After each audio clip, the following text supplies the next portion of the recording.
मेरे प्यारों, यीशु मसीह के नाम से मैं आपको अभिवादन करता हूँ। क्या आप भले चंगे हैं? प्रभु यीशु मसीह आपको ऊपर बहुत प्यार करने वाला एक अच्छे पिताजी है। जैसे पिताजी अपने बेटे से बात करते हैं, वैसे ही परमेश्वर भी मेरा प्रिय बेटा बेटी के रूप में पुकारता है। इस कारण से आपको कभी भी निराश नहीं होना, दुखित नहीं होना, हमेशा आनंदित रहना है। हे पिताजी, हम बहुत ही आनंद के साथ है, तू हमारे संग संग रहता है और हमेशा हमारी अगुवाई करता है। तो हमें कहना है, किसी भी बातों से मैं चिंता नहीं करूंगा, घबराऊंगा नहीं प्रभु। तो इसे सुन के प्रभु आनंदित रहेगा। प्रभु हमारे लिए वादा किया। भजन संगीता 48 अध्याय का 14 वचन में देखेंगे, क्योंकि वह परमेश्वर सदा सर्वदा हमारा परमेश्वर है, वह मृत्यु तक हमारी अगुवाई करेगा। ये परमेश्वर सदा सर्वदा हमारा परमेश्वर है। सारे संकट के दिन में, सारे मुसीबतों में हमारा साथ रहने वाला, सर्वदा साथ रहने वाला हमारा प्रभु है।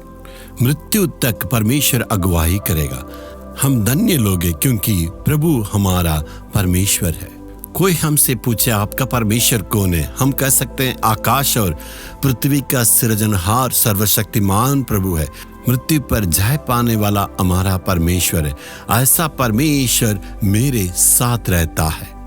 हमारा परमेश्वर कोई साधारण मनुष्य नहीं है। मरे हुए किसी मनुष्यों को, किसी वस्तु को प्रभु के रूप में नहीं मानते। आकाश और पृथ्वी का सृजनहार सर्वशक्तिमान मेरा प्रभु, ऐसे कहने के वक्त में एक अंदर सामर्थ्य को आप महसूस कर सकते हैं। और प्रभु का वादा ये भी है, मृत्यु समय तक वो हमारी अगुवाई करेगा। मृत्यु समय तक परमेश्वर हमारी अगुवाई करता। आप शादी में देख सकते हैं, दुल्हा दुल्हन एक दूसरे से कहते हैं, जैसे मृत्यु हमें अलग करने समय तक साथ में रहेंगे और एक दूसरे से वाचा बांधते हैं। ऐसे ही युग युग तक साथ रहने के लिए वाचा बांधते हैं, लेकिन 4 महीने में ही उनका जिंदगी उब जाती है और 4 महीने में आके कहते हैं हमें तलाक चाहिए और हमें अलग अलग होना चाहता। मनुष्य अपने वादा से मुकर जाता है और अपने वचन को वो पूरा नहीं करता है। प्रभु के सामने आके वो वाचा बांधते, मृत्यु अलग करने समय तक साथ में रहेंगे, लेकिन वो ऐसे नहीं करते। हमारा परमेश्वर ऐसा नहीं है। जैसे परमेश्वर वादा किया है मृत्यु समय तक साथ में रहेंगे, अपने वचन को प्रभु पूरा करेगा। सेवा में आने के वक्त मैंने कहा था, हे प्रभु, मैं बिल्कुल इसमें लायक नहीं हूँ।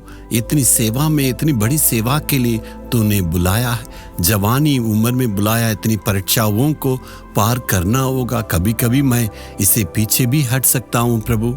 सेवा में आके ऐसे पीछे हटने से प्रभु आपका नाम का बदनाम होगा। मैं क्या करना? प्रभु से पूछा था। प्रभु ने कहा था, मृत्यु समय तक मैं तुम्हारी अगुवाई करूंगा। मुझ पर भरोसा करके तुम्हें आगे बढ़ना है। मैं अपनी शक्ति से, बल से नहीं, प्रभु की वादा पर जी रहा हूं। इतने 50 साल में परमेश्वर के हाथों में मैं अर्पण किया है। परमेश्वर ने मुझे कभी भी नहीं छोड़ा। कितनी परेशानियां, कितनी परीक्षाओं को पार करना पड़ा, परमेश्वर मेरे संग संगों की अगुवाई किया। जैसे परमेश्वर ने वादा किया मृत्यु समय तक पूरा रहूंगा, तो प्रभु मेरे साथ रहता। इसी हिम्मत से मैं सेवा कर रहा हूँ। वो प्रभु कहता है, मृत्यु समय तक मैं तुम्हारे संग रहूंगा, तो मैं बिल्कुल नहीं डरना है। आज हम परमेश्वर से कहेंगे, हे परमेश्वर, सर्वदा हमारे संग रहने वाला परमेश्वर। ऐसे कहने से सारा डर भाग जाएगा। हे प्रभु, मैं विश्वास करता हूँ सदा सर्वदा मृत्यु समय तक हमेशा मेरे संग रहने वाला है। तो प्रभु मेरे लिए सारे काम करने वाले हैं और सारी बातों में चमत्कार करके अगुवाई करने वाला परमेश्वर है। यीशु मसीह के नाम से प्रार्थना मांगता हूँ। आमीन, आमीन।